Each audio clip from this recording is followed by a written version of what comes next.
Hi, and welcome to this new release of my Watches Companion 4.2. This release adds a new context menu when you long press in the search field to find watch faces either protected or not, or with some specific features. For example, if I click on time zone,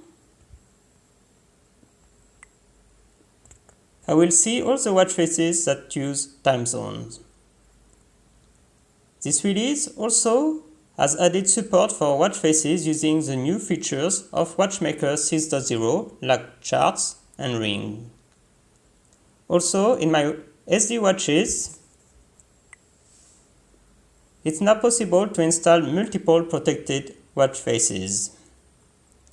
The download link of my Watches Companion is in the description. And stay tuned to this channel for more improvements of my Watches Companion.